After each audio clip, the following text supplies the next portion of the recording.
I don't believe in all that, but let me tell you, we'll have a good time for 20 minutes, and let's keep the session interactive as well. So I'm going to talk about, I'm not going to tell you, I don't have any secret mantra, I don't have any success recipe which I can give you so that we all put it, but rather, and I also don't believe personally in advisors, but my only request is, please make it interactive. If you have any questions, I'll give you time, raise your hand. Ask me. I may not have all answers, but I promise I come back to Chef Gomes or your founders so that they can come back to you. But what's really heartening is I'm also happy to see parents' hotel journey way back in 2002. I passed out in 2005. That time hotel management was not really that popular. When I tell my family I'm the first generation hotelier, everybody was an engineer or doctor. That's the standard. I come from Hyderabad. Hyderabad is home for me. When I told them after my 12th, and I had good grades as well, they said, what do you want to do? I said, hotel management. They said, what? Hotel management. Why? So that's a big question. It's the same thing. Please ask questions. If you have any doubt, I'm happy to answer. Like I told you, I may not have all answers, and ideally I shouldn't. Just because I'm a general manager, I am not supposed to know everything. I am not an expert in everything. I have an able team of members. I am very fortunate to have a great team. Like in the introduction, they were talking about my forte is ABC, my forte is budget, my forte is planning. Yes, that's all there. But I think my biggest strength is dealing with people. And I love, I get high dealing with people, and the beauty of our job is every day is a different day, and the one constant factor is we deal with a lot of people. We deal with human emotions. That's the beauty of what we do, right? So what I'm going to talk to you about in next 15-20 minutes without boring you and making sure it's not a lecture, or it's not somebody coming and giving me yarn, or it's not a TED talk, it's not a YouTube lecture, but I'll keep it very simple, and I'll give you 3 points what worked for me and which are mostly considered foolproof or fail-proof, whatever you want to call it, right? Let me start. The first one, everybody tells you a lot of things, but first thing is your personal well-being, right? Wellness and well-being are a very, very important aspect. Before I cover this, I'll tell you why I'm telling you about this. You all know what happened in 2020? What happened? COVID. So what did we learn? What happened in COVID? Lockdown. Using masks. Sanitizer, okay? Okay, you guys have to get to the next level. So, a lot of people, millions of people. It was shut for a long time, and it resulted in a very sharp drop in the hotel industry. Sharp drop in the hotel industry. These are all, okay, easy things to handle. I know shutting the hotel is not easy. I have personally shut my hotel twice and reopened it twice. But the biggest thing is, people lost lives, right? Majority of the millions of people around the globe lost their loved ones. Many people didn't have parents. Everything went haywire. Life was complete. Everything was fine till 31st of December 2019, but 2020 March, something you should take for granted. Right? I'll give you an example. My previous hotel was in Goa. From my hotel, Decathlon, I'm sure all of you must have been to Decathlon, right? So Decathlon was also shut for March till September. They reopened after the first wave of COVID. When they reopened, the maximum number of sales they have done is cycles and running shoes, right? How many, can you guess how many cycles a small store in Goa must have sold per month? Just take a wild guess. Any number. I'm not going to charge you for the wrong answer. How many cycles a Decathlon must have sold after COVID, first wave? Just take a guess. 10,000. 10,000, okay? Any? From this side? Just take a guess. 2,000. This side? 25,000. 25,000, okay, I think your count is very, very close. It's there 8,500 cycles sold in one single month. And I know the store manager very well, and he keeps coming to the hotel. We keep having a chat. I said, what's happening? He said, oh Arjun, I can't even tell you. It's crazy the amount of orders. They have put a big billboard outside stating that cycles waiting list is about 2 months right now. Please pre-place the order. The price of the cycles have gone up 15, 20, 25%. Insane. And why? I said, what happened? Everybody said, no, Abhito, it's all about wellness, well-being. We got to start looking after health. Everybody started getting onto cycling, running, doing everything what they can do. So, if COVID has taught us one thing is that please look after yourself. And why am I telling you that as the most important aspect? And everybody knows. Everybody in this room knows that health is the most important aspect, but we don't give enough importance to it. And I'm telling you right now because you are entering a stage where excuses will start coming up and say, listen, I don't have time. My college keeps me busy. My principal gives me a lot of projects. Once you start getting to work, you'll say, my hotel makes me work long hours. My manager doesn't give me enough hours. Please, I'll give you one simple fact. It's not going to be a nice, but it's a fact, right? One constant factor, your mom, your dad, girlfriend, boyfriend, husband, wife, sister, brother, nobody is going to come to you till the end of your life, which is from the time you're born till the time you go 6 feet under or get burned into ashes. That is from the time you're born till the time you die. The only constant factor is what? What's the only constant factor from the time you're born till the time you know more? Death. Death? That's there. What else? What's one constant factor? In this room, I'm happy to prove my debate. That's the only constant factor. Your mom, dad, everybody's journey is only to certain stage as per predestiny, almighties, whatever you want to believe, but that's all that. The only constant factor is your body. You're going to live in this body for the rest of your life. You've been living for the last 20 odd years, I'm assuming, and for me maybe 35 odd years, but somebody else little long, but the only constant factor till this is the one that's going to come. But what are that we are doing to look after the body? We don't. Not just students, everybody across is the same issue. We keep telling ourselves an excuse that we don't have time, we can't look after ourselves, I don't have this, I have that. Excuses, encyclopedia of excuses, but they're all excuses honestly. So my request to all of you, again it's not an advice I'm telling you, I am not here to tell you what you need to do. You all know it, you learn, everybody's journey is different. But my suggestion, this will never let you down. Look after yourself. I don't expect when your medical reports come bad, then I go and hit the gym. Or like I had New Year resolutions, if you go talk to any gym owners in Kolkata or anywhere else, they'll tell you their sales go highest in the first week of Jan because New Year resolutions. I want to get six pack, I want to become muscular, I want to get lean, whatever it is. But that tempo or the energy dies down by mid-Feb, and by March, the subscription of the gym is just a card in a wallet, nothing else. So my request is please look after yourself, and not just physical well-being, mental well-being also. This is the time for yourself. Please make sure you dedicate the 30-45 minutes of your time from now itself. You're starting, the day it's called a freshest day, you're starting fresh. You are going to have, this is not important, please, they're wrong. Please make sure that you spend some time on yourself every single day. Make it a habit, it's extremely important. Not just, I'm not telling this here because you're all freshers. You come to my hotel, you talk to my senior leadership team, I keep telling them the same thing. I force them to rather go and spend some time in the gym or do something.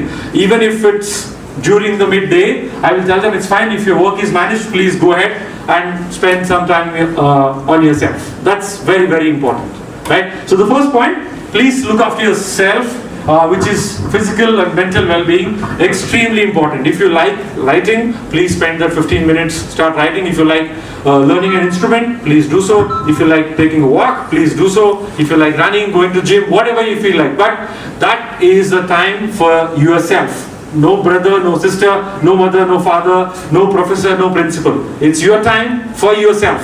That's an investment which will never go wrong. I'm sure the interesting thing your friend was telling me about, you have a lot of exciting classes, which I'm very, very happy to hear, that they will even teach you about mutual funds, how to make money, how to save money. Every penny saved today is a penny gained for tomorrow, right? But those are great things. But all this happens once you are in the great state of physical and mental well-being. So that's my first point, and works well for everybody across. You don't have to be a fresher. It can work for anybody, from somebody who's at 50, or somebody who's starting just now, or somebody who's already a CEO or CFO. It works for everybody.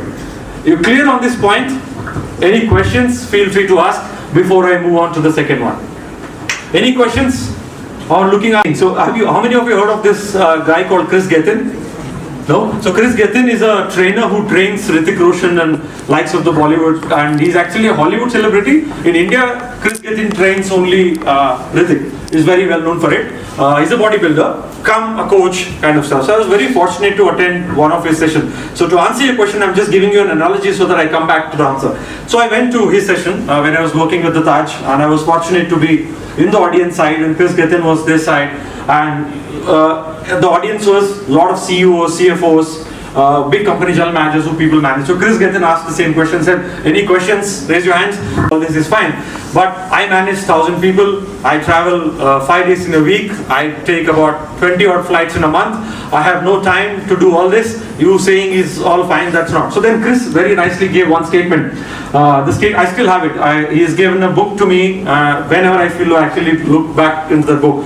The statement says, don't get controlled by the environment, control it. Right? So you always have an option. How you react to a situation is completely in your hands, right? There is not going to be a good day always, and I'm no God, right? You and I had bad days. There are bad days for me, there will be bad days for you. I'll be lying if I say that life is going to be all roses. No, it's not. It's not going to be. But how you react, you will work on it accordingly, and once you start building, like for example, you start your day with looking after yourself, your body, your mind's already fit. The way you react is completely different. Then you go lethargic, you completely in a different state and go to work. Any smallest situation will also affect you big time. It doesn't matter where you work. India, Europe, US, it's the same. At the end of the day, we deal with people.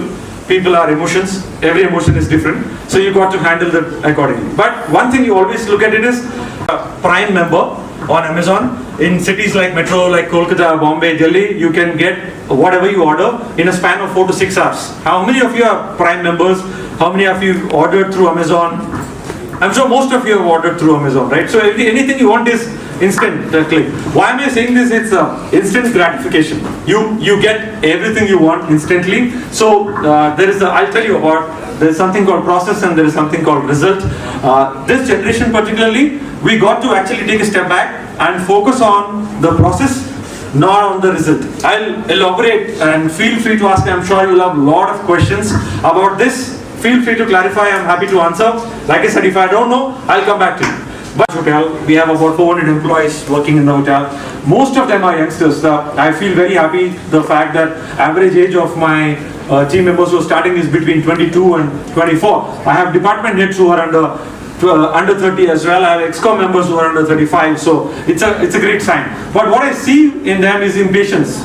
Impatience is, I don't say it's negative, but what happens is because they're so used to getting things instantly.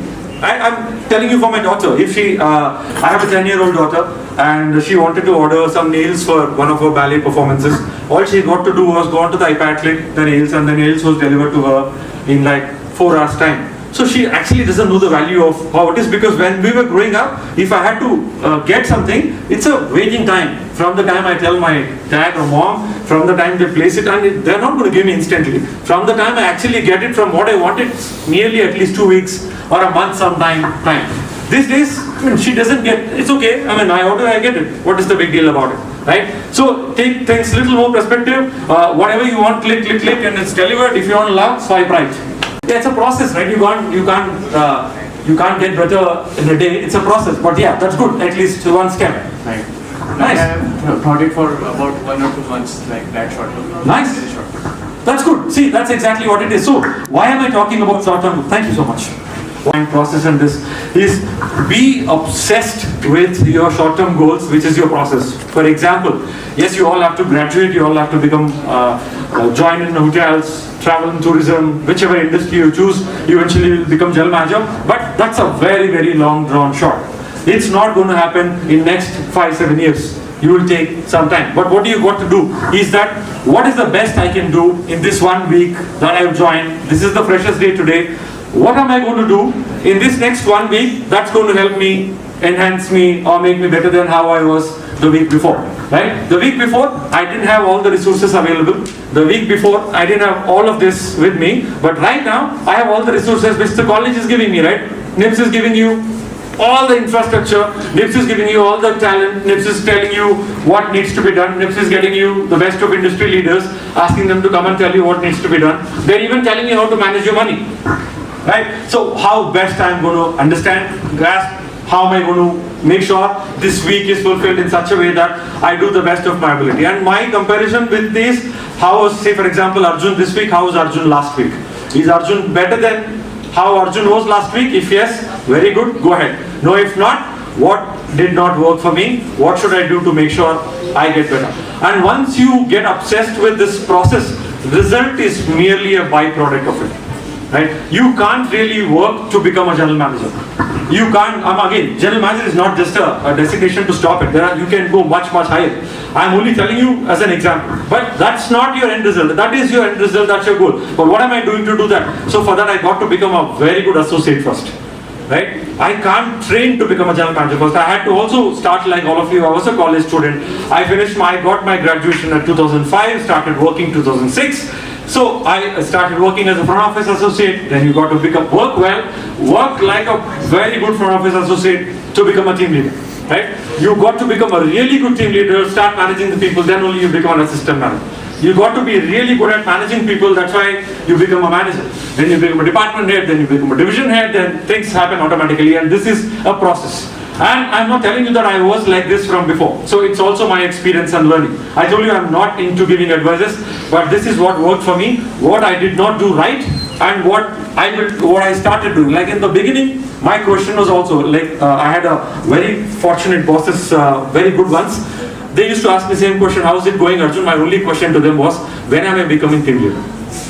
That's from the month 3 or month 4. Just because I know I started doing good, maybe my absolute numbers are good, numbers are doing good. My next question after 6 months is, when am I becoming a team leader? Very impatient.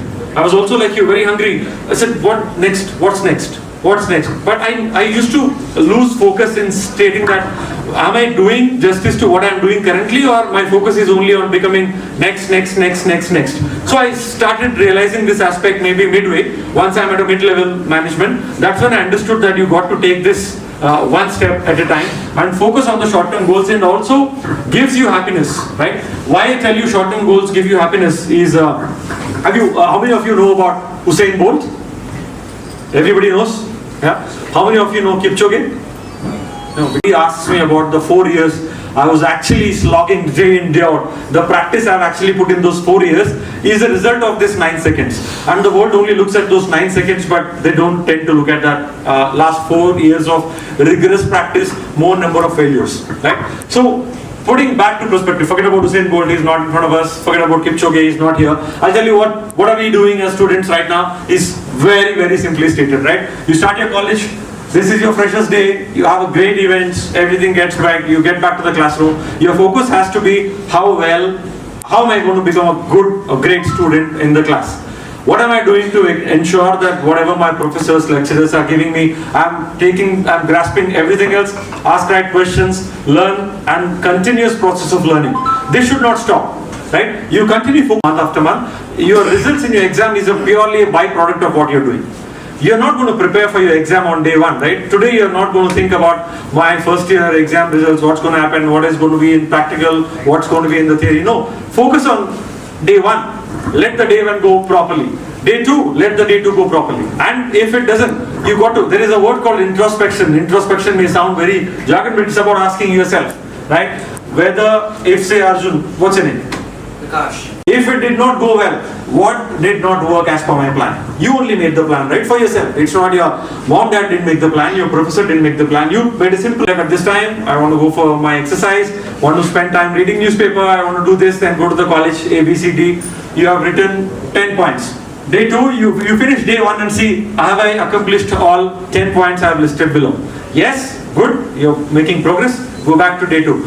The good gives you great motivation for day 2.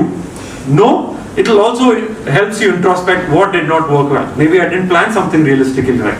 That's what it is. So get obsessed with the process.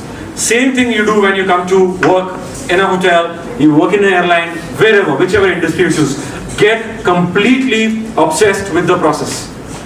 Result is merely a byproduct. Don't focus on the result. Going back to the macroeconomic perspective, what happened in COVID is exactly what it is. You got to control what you can control. Right? If you can do what you can do properly, no problem at all. If you can't do what you can't do, it's okay, right? No big deal. But if you can't do what you can do, that's a big problem. So COVID, March 2020, nobody in this world expected the markets will collapse, share markets will go down. On another note, COVID helped a lot of people make money in shares. I'm sure you'll get that lesson covered very soon. That's what I hear from your college. But that's what happened. Nobody expected that COVID is good. That's an uncontrollable variable. You could have prepared the best of everything else, but your focus on result, March 2020 changed the dynamics of the human race completely. Nobody ever expected that COVID will happen, and this is what it is. But unfortunately, that is what it is. That can be a result of many aspects. So don't focus on that. A small example, because I love running, I'm giving you that example before we move on to the last topic, and then I'll ask any questions if you may have. So running is what I love. My personal experience when I started running, I didn't start running during COVID. I started before. I enjoy running. But my previous stint of running was only about how many marathons I attend, how many medals I get, what is the timing I finish. I was only obsessed about the result. I was honestly not worried about my running. I was only worried about how many events I can participate, how many medals I can get, and how much timing I can finish each run. It can be 5K, 10K, 21K or 25K, whatever. But that's the only focus. And what used to happen as a result of this is my personal experience, right? I finish a race on the day, everything goes well. The day, normally these races start in the morning at about 5 o'clock, 4:30 and stuff. If you don't sleep the night early properly, if you don't have a good night's sleep, the run is obviously not going to be good, because you've got to have a good sleep. And I end up having a bad run, and then I feel disgusted the whole week, and say, oh no, nothing happened, it's not good, nothing went as per the plan. I used to be demotivated. Though running is what I love. I personally love running, that's the time I enjoy with myself. But I used to be very unhappy. Then I used to question, say, that is something which I love, why am I being very unhappy? Though running is what I enjoy doing. I got a medal, but I'm not very happy with the time. Then I changed the process, exactly what I told you. And that's with my experience, right?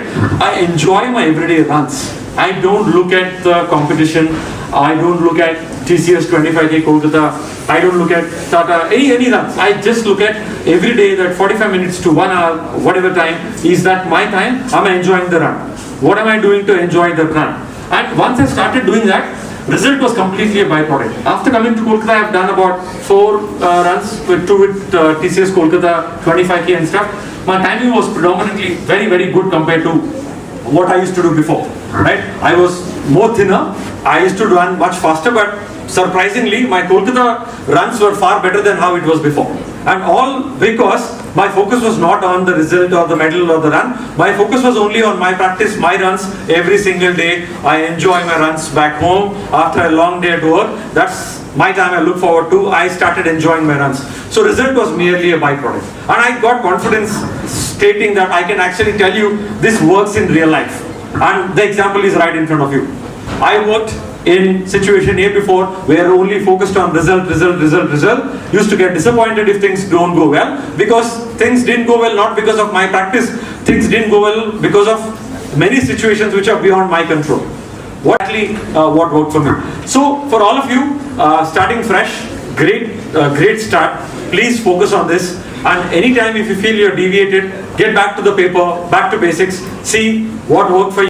We fail. Not that every project I pick up is a success, right? It's not. There are many projects where I tried and failed also. But at least I was a very happy failure. Because I know we have done the due diligence, we have put in our best, we have done everything, we learned from it, we move on. But no unhappy, no heartbreaks, nothing, because we know what we did was right. Right? So process versus the result, which is basically short-term versus long-term. By no means I'm telling you long-term goals are not there. It is important. You've got to have long-term goals. Have it. That's a vision, your dream. Park it aside. You can't do anything about that today. If you want to become a CEO, you can't do anything today. In the next 3 years also, you can't do anything to become a CEO. These are the stepping stones. So focus on climbing one step at a time properly. You will eventually get there. I'm sure all of you will rock this world. Right? So that's the point 2. I'll leave open for you. Any questions you have on this? Happy to take before we go on to the last one. Success is happiness. For me, I feel as long as I get to do what I want to do, as long as I get to spend time with my family, my wife and daughter, and that's success. If I see all these aspects doing well, if I'm able to spend good time with my daughter, who actually deserves that time, and not that I'm only busy working, not having enough balance, if I'm able to see that smile, able to sit with my wife and daughter, have a meal, see my mom, dad time and again, and look after my team. I see my team growing. I said my biggest success in my hotel field professionally is if I can generate more leaders from my team. I keep telling them the same thing. If I have taken X years to become a general manager, my goal is to make sure at least I make my team member at X minus 3. That's what it is. I got to make sure I tell them, fun is the only thing I take seriously at work. So I got to make sure all my team members are smiling and having fun. And if they're all happy, I'm happy. And if I'm happy, that's successful. Tool, or sometimes it can be positive effect and it can be a negative effect. So our competition will be there. So any guidelines for that? See, competition is actually a great thing to have, right? I keep, for example, in the hotel field also we have a report called STR. You'll get to know every morning we get up and see the report and see how's every hotel doing, what's your occupancy, what's your ADR, all these things you'll get to learn. But basically from an analogy point of view, I got to look at how do I see competition. That's great thing. You can't avoid. Let's be honest. If I can tell you, can you avoid competition in this cutthroat competition outside? No, you can't. You go for an interview, you'll have multiple people who are eyeing for that one particular job. Only the best of them get selected, right? So, like Ponto rightly said, it's positive, negative. Look at it this way, that you have no comparison with the person B, right? It is not. Everybody's journey is different. You got to be true to yourself, and you have to do the. Can I tell you if Arjun is the best general manager in the world? No, definitely not. Can that be compared? No, definitely not. But what I have to do is this the best version of Arjun? Yes, no, two answers, right? If it's yes, good, I'll keep continue to do the best. If it's no, I start go back and do. So my competition is not to become the best in the world, best in the industry, best in this. Am I the best version of myself? Yes or no? Two questions simply stated, ask yourself. Answer also you will get yourself. Please start working on it accordingly. Competition is very healthy, very nice. Don't have jealousy, no egos and stuff like that. Go with the intention that this is the best version I'm presenting myself, be it to your professor, be it to your chef during your trials, be it to your interviewer who's taking interviews. All you got to answer is this: I am prepared and presenting the best version of myself. That's what it is. Rest everything, the environment will take care of it. Nowadays there is a fashion called, a term called stress. Stress, yeah. It's a fashionable word. Correct. Everyone is in stress. Even I think your daughter might have 10 years old. She might say, Papa, I'm in stress. Yeah, she's okay. So how to overcome the stress? Correct. So very buzzword these days, and I'll tell you the best way to deal with it is my personal example. Again, this is not a correct answer. I'm telling you out of my experience, right? Stress is two simple things for me. Can I do something about it or can I not? Like for example, right? There is immense traffic in Bangalore today. Bangalore traffic gives me the hell lot of stress. Can Arjun Kaggallu do anything about Bangalore traffic today? What is the point of sitting in the car, honking 100 times, getting stressed, fast? No, plan something about it, right? Can I do something about it? So my simple question is, we go back, we have some issues coming up, we deal with some guest issues, we deal with associate issues, we deal with market issues, a job of a general manager is you get to do a lot of things and it's great fun. So sometimes you got to sit back and say, can I actually do something about it? If I can, go for it. Do what are the best possible option, do. If I can't do something about it, if it is an uncontrollable variable, like for example COVID is a classic example, right? COVID had two aspects, right? What humanity could do, what we couldn't do. What we could do was mask up, sanitize, clean, hygiene, make sure, safe distance, whatever you could do, you did to make sure you avoid. What you couldn't do is there any magic pill that I could erase COVID completely, this particular city is COVID free? No, you can't. Stress is simply stated, you will have the same stress, right? I have an exam stress tomorrow, I have an interview stress tomorrow. Exam stress, can I do something about it? Of course, you very well can do something about it, right? To not get stressed, start preparing. Right? To not get stressed in the last day, start preparing day one, take, like I told you, short term, long term, start doing one step at a time, you won't be. And after doing everything else, right, there are some uncontrollable variables where you can't, so that time you got to take a step back and answer yourself in these two questions. Can I do something? Can I not? Uncontrollable variable versus controllable variable. I think that's how I deal with stress. Right. Next one is, be fearless to fail. It's okay to fail. As long as you fail fast, learn from it and move on. So to answer that question simply, how do I know the decision is not right or wrong? Majority of the instances maybe you will know. For example, if you are standing at a signal and it's right, you are getting late, can I break the signal and go? You know the decision is wrong, you are getting late, you get late for some time, but don't break because it will cost your life, right? But if you come to a business decision where I have to take this piece of business, whether I say yes to this particular group, whether I don't say, that's win-win. You see the best possible data you have. Data is gold these days. For any decision you take, it's normally analytical, which is data driven. Thanks to the data that supported that NIPS is the great place for you to be there, and that's why you're here. So data helps answer majority of your questions these days.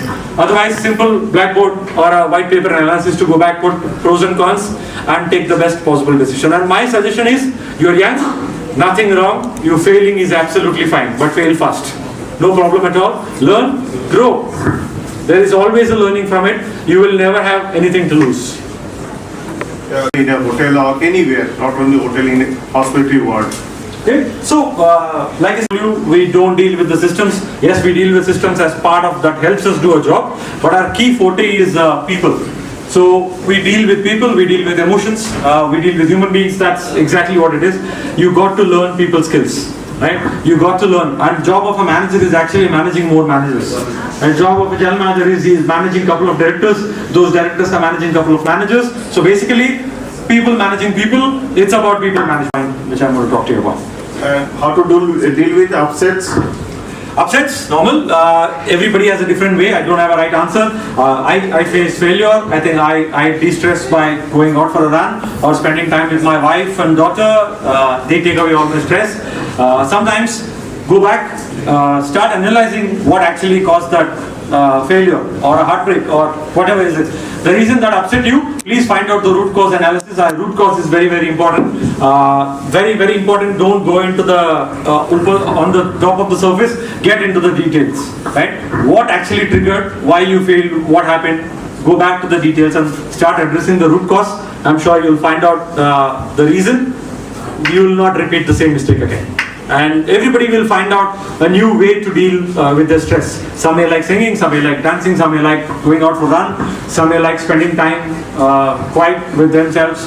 Everybody has their own way. But one common suggestion is that go back and find out the root cause that actually caused you the distress. Whatever that triggered you to say that I felt really, really low today, what made Arjun feel low today?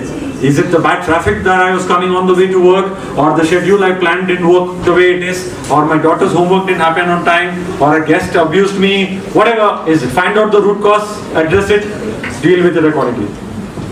Not that I meet them every day, but every day is a new day. So my job is principally, to summarize the job of a general manager, I have three major responsibilities. I have three shareholders to look after.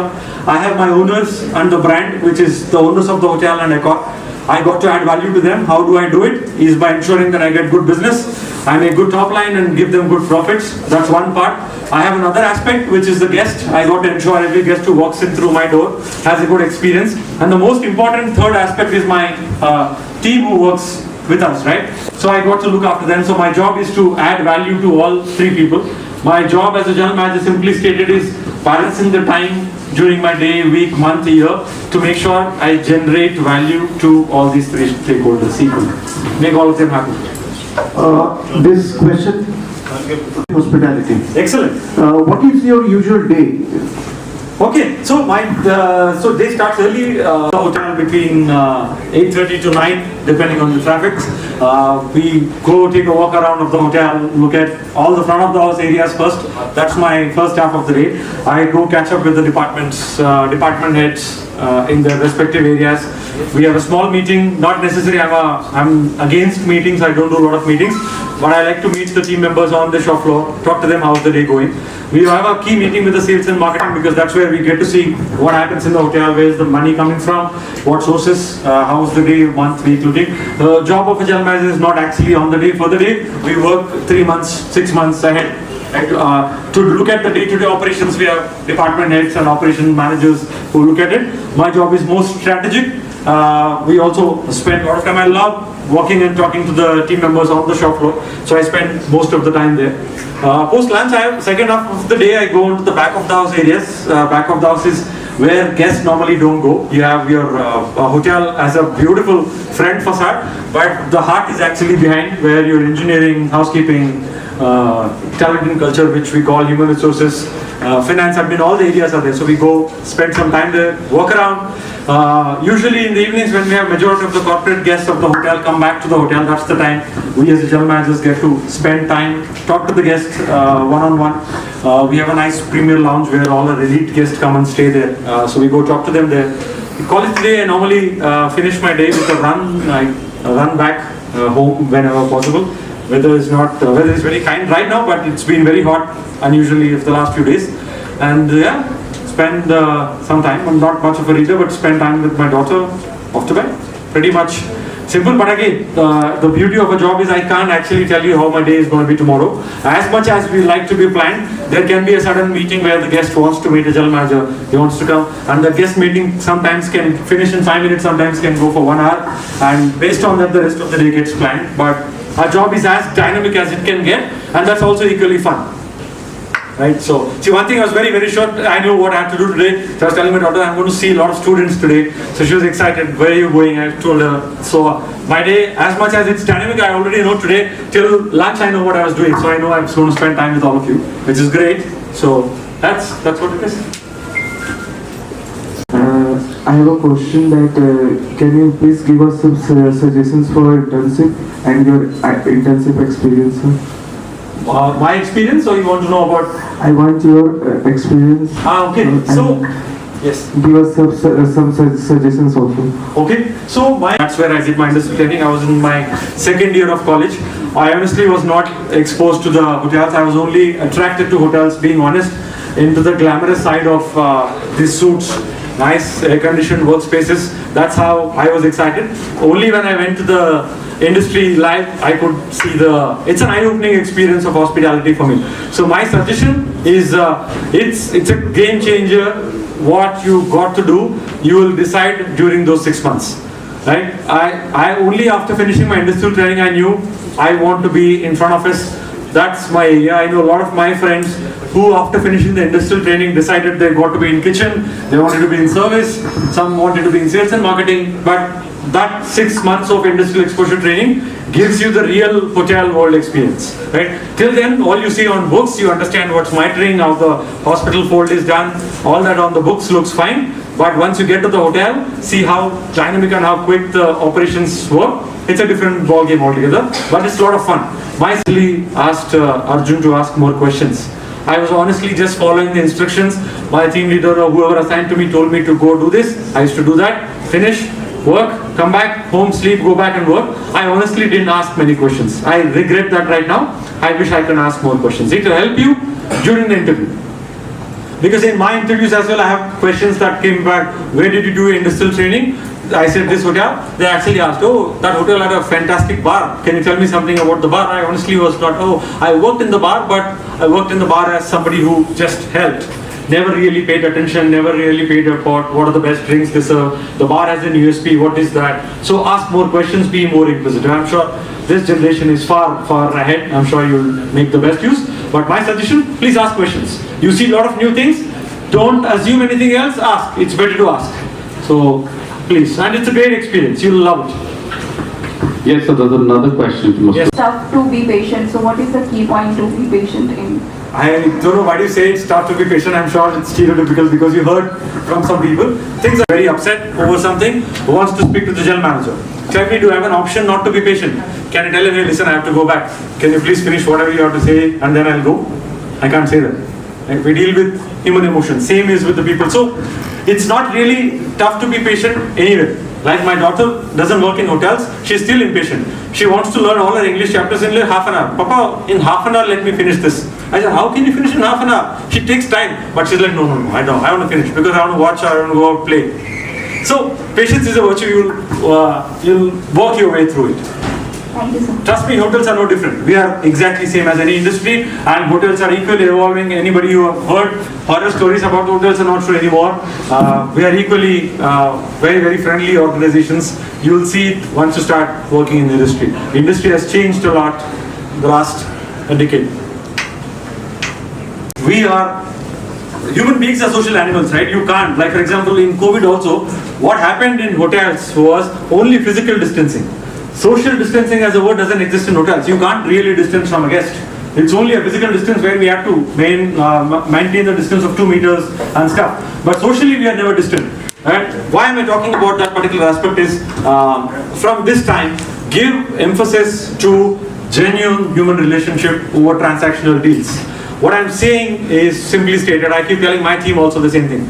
Don't give importance because Arjun is the General Manager of Novotel, Kolkata, because the General Manager title is very, very temporary. I can be replaced in no time. Everybody in this room are replaceable. We are not indispensable at all. So please don't give yourself or the designations, the fancy titles that come along with the experience so much of importance.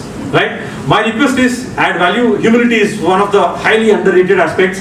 People don't value that, but you got to be very humble. Focus on genuine relationships. What I'm telling you is your job. You say, sir, you are a general manager, you're working here, there, so you have so many people to deal with. No. Even if you start as a front office or a commie or a food and beverage associate, your job is to make sure you are kind to your fellow colleagues.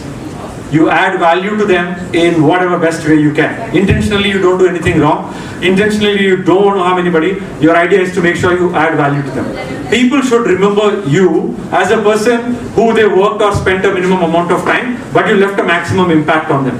Right? You should not be remembered as like, I don't want to be remembered by my team as the general manager who came between this time to this time. No, that's actually an insult for me.